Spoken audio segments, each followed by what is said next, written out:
Good day, ladies and gentlemen. I'm Preston, and inside of sleep is my son Harrison, and we are here with our 2022 Taxa Outdoors Mantis. Now, this was actually kind of interesting in how this whole thing came about, getting this trailer. We had been looking for an overland trailer for quite some time now. Now, we are military family. We're currently stationed in Hawaii, and so we weren't really planning on getting something right now. We have a family of right now 5, and we're going to be growing that family to probably 7, so give or take. I'm not exactly sure the total number right now. And we have a fifth wheel that we've been staying in on the mainland. We were full time in that before we were stationed in Hawaii. Also have a 2017 Ram 2500 built out, kind of overland, big tires, got a snap outfitters treehouse on it. That enables us to get off grid and to get into some remote areas. But with the fifth wheel, you couldn't obviously get remote areas. And with the growing family, the treehouse was not really big enough. You could really sleep 3 comfortably unless you pull out a ground tent or something else. So we needed something that could increase our capability for sleeping a larger family while also giving us the ability to get off grid, to get to more remote areas that most of your RVers or campers are not going to be. And so we were going back and forth between 2 trailers, and that is the Opus OP15 and the Taxa Outdoors Mantis Overland Edition. Now, we really did like the OP15. It just, I don't know, there was a couple of issues with it that kind of really made us gravitate towards going the Mantis route. And the Mantis has some great things that also pushed us over the edge. If we had both of us sitting in front of us right now, I would still probably pick the Mantis. You know, if I could pick either one, it didn't matter for the same amount of money. I really would pick the Mantis. We did. They both sit around the same price range. We did find a couple of OP15s. They've been hard to find. They're starting to become a little more easier now. We really found a couple that, had been upgraded and were a little overpriced. There's some of these dealers, what they do is they'll get these products, they'll put their own personal upgrades on them, and then jack the price way up. Because that's not something we wanted to do. I had the ability to upgrade things myself. So the MSRP for the Mantis is about $67,000, and the MSRP for the OP15 is around 63. So they're both in kind of the same category. Now you can find both the Overland Edition Mantis and the OP15 for about the between 55 and 60 range. If you get a used one, or if you get an older, newer one, there's some 2020s out there still that still brand new, that haven't sold, that have the floor plans this floor plan have changed several times since 2018 when they came out. You can find those for low to mid 40s. Now, this right here is a 2022 model. It is the 4.9 floor plan. They're on 5.2, I believe, right now. So the earlier models didn't have the back hatch, and the kitchen was a little bit different. It had a combination sink stove, but starting in 2022, they really kind of dialed these things in. The biggest change between 2023 and the 5.1s is that they kind of changed up the bathroom. They got rid of the cassette toilet and the fixed shower and kind of made it a more modular system, and I'll show you that here later. So we actually, again, we were looking at these, but we were not planning to buy until probably fall of 2024. And I constantly am scouring RV Trader and then, just the internet for any of these that maybe is a really good deal, because they are fairly highly priced. And all RVs right now have been super high priced, but they're starting to kind of drop a little bit as the market is starting to cool down. We happened to find this particular trailer, a 2022, for around $41,000 or $42,000, and it's the Overland. So it was the cheapest one on RV Trader, because the Overland editions, they're all sitting really, I would say 48 and above. You can find the non-Overland editions for the low 40s. This one's setting for like 41 or 42, somewhere around there. And I thought, well, that's kind of cheap. I wonder why. So I looked into it, called the dealer initially in Alabama, in Hawaii, and showed some interest. And they're like, yeah, people have been calling about this. We've had a lot of interest in this. And I was like, okay, well, I told them, I said, will you guys take 37 for it? And they came back and said, well, I'll tell you what, we'll do it for 40 even and give you a 6-year warranty on it for free, which they're not. They're selling me the 6-year warranty. I said, well, if you're going to do that, and then they said that's a $3,500 value. So I said, okay, well, we'll just give me that $3,500 off the price, and we'll call it good. And so we went back and forth, and basically we wound up settling on $37,500 for the price. Out the door, it was $38,000 because of $499, document fee and other stuff. That's not too bad. If you go to places like Camping World, they have like a $2,000, $2,500 add-on fees. Really, you want to be around the $200 to $300 mark, but I was able to deal with the $500, administrative fee. Bankston RVs, Bankston Motorhomes or whatever. I think that's what they're called in Birmingham, just north of Birmingham, and Gaddison is who we went with. The buying experience was straightforward. We said, okay. Initially, we said, well, we'll provide our own funding. And they were like, well, we'd like to provide your funding if possible, to get this price. And I said, we've already committed to the price. And so we went back and forth. We did wind up going with their funding, but we're just basically going to pay this thing off within a year. I did put $5,000 down on it, and we only financed $33,000. But again, we're going to pay this thing off in a year, because if you don't, interest rates right now with the Feds hiking everything up, even with 700, I have a 700 credit score. My wife has a 750. The best interest rate we could get was 10%, and that's crazy. I mean, that's usually you're going to pay, or usually going to have higher interest rates on RVs. That's just the way it works. But I was expecting to be in the 8 range, not the 10 range. That's fine. We're going to pay it off, so it doesn't really impact us. We had kind of a crazy, so we have a new baby coming. It'll be here June 1st. We just ordered a Wagoneer. With our family growing, we wanted a vehicle that was going to be able to put everyone in it. And the 2019 3500 we have here only seats 5 because it has a center console. My 2017 Ram 2500 seats 6. I have the jump seat taken out right now in the center, and I have a custom console in there, but it will seat 6. But again, with a family of potentially 7, we wanted something that was going to be able to haul everybody and haul a trailer and be able to go off-road. And the Wagoneer with the air suspension was what we found to be the best solution. So we did order a 2023 Wagoneer with the new inline-6 Hurricane engine with the air suspension. It's got the Quadra-Drive 2 system,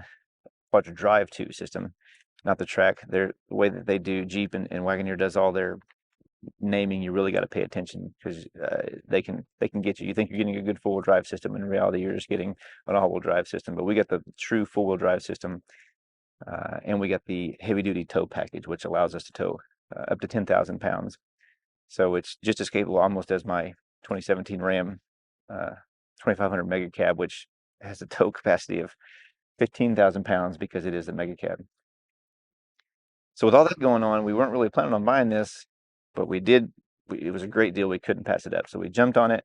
Me and my son Harrison hopped on the plane. We flew from Honolulu, Hawaii to Raleigh, North Carolina, picked up the tow vehicle that was in storage, worked our way down to Alabama. Again, it's Gaddison, Alabama, the Bankston RV there. Picked up the Mantis, hooked up, and went just a couple miles down the road to a local RV park, stayed the night. A bunch of storms have been moving through. Tornadoes have been crazy here. It's May 3rd right now of 2023. In the last several days, it's just been tornadoes after tornadoes after tornadoes every single night. So we were in a threat area. We wanted to kind of keep pushing. So we stayed one night there. We pushed a little further south of Birmingham, stayed the night at another campground. Finally, we wound up here at the Gulf Shores State Park, and we're at their campground here in southern Alabama. We've been here for a couple of days. I've just been kind of dialing everything in, kind of figuring everything out. Had to get a couple of things. I did stop by the Fifth Wheel in North Carolina and grab a couple of items, but for the most part, I've just been kind of trying to dial everything in and kind of get everything set up and and get our battle rhythm back, because there's a 5-hour time difference, and I have a 15-month-old. It's been a little hard on him. He's done great, but that adjustment has been a little hard on him. Plus, I was a little sick, and so now is the first time I'm actually really filming anything as a sit down to talk about this trip. So, what is the plan moving forward? So we're here for 2 more nights. We're at this site, initially booked this site for 3 nights. We've been here for 2. Tonight's our 3rd night here. And then I tried to extend, but there's 400 plus, 500 plus sites here at the Gulf Shores campground. They're all full. I mean, it's completely full, and it doesn't matter if it's a weekend, a weekday, everything. In fact, I've just kind of lucked out because I told someone I didn't plan. I knew I was coming, but I didn't really have the ability to reserve these in advance because I didn't know the exact timelines when I was going to be there to get the trailer, when I was going to be down here, how everything was going to work out. So I've kind of basically booked everything last minute within a day or two of wanting to stay in all of the campgrounds, state park, private, doesn't matter. I've been trying to focus on state parks, but they're all just super full. Again, it doesn't matter if it's weekend, weekday, if you start on a Monday or Tuesday or a Friday, they're all booked up. So I have it.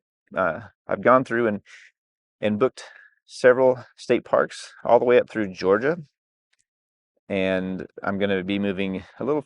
Basically, I'm going to be moving east along the Florida Panhandle, along the Gulf Coast here, over the next several days, and then slowly start working my way east northeast up through Georgia and into South Carolina, eventually back up into eastern North Carolina. And we'll be storing this, and I'll be flying back to Hawaii. And then in a couple of months, we're going to have our next son's going to be born, Indiana, and we'll be back. And we're going to take this out with quite a few of us. There's going to be me, my wife Catherine, our newborn Indiana, our 15-month-old Harrison, and I'm not for sure, but probably Axel and Eliza, my 2 other children that are substantially older. They are 14 and 16 years old, and so we're all going to try to pack into here. Now, this does have the ability up here to put a rooftop tent. It's got 2 Thule roof rack bars right up here. It has a dynamic weight of 300 pounds and a static weight of 600 pounds that it can hold. So I think we're going to get an iCamper 3.0, the smaller version, the mini, and throw it there, because really this can sleep 4 inside it, and we'll give you a tour here in a little bit. But if you're going to have as many as we're going to have, which is going to be 5 of us or 6 of us, you really want that rooftop tent. Now, another option that we have is obviously my truck with the treehouse on it, my 2500, but it is in Hawaii, so for this trip we won't be able to use it. And it's going to be fairly tight quarters, but this is designed to be an outside centric type of trailer. It's just 1 or 2 people, there's plenty of space inside. Really 3 people, there's plenty of space inside, but really 1 or 2 people. So if you're looking at this for like a couple's camper, it would be really good choice if you want something small, lightweight. This weighs 3,500 pounds, capable of getting off-road. It has I believe it's the Anderson independent suspension. I'm not sure if that name's right. I'll throw it down on the bottom, what the name of that suspension system is. It's kind of a modified torsion axle-ish kind of suspension, but it's an axle-less. I think it's the Anderson axle-less suspension is what it's called. But again, I will put the official name down there. The non-Overland versions come with the regular torsion axle, which is fine.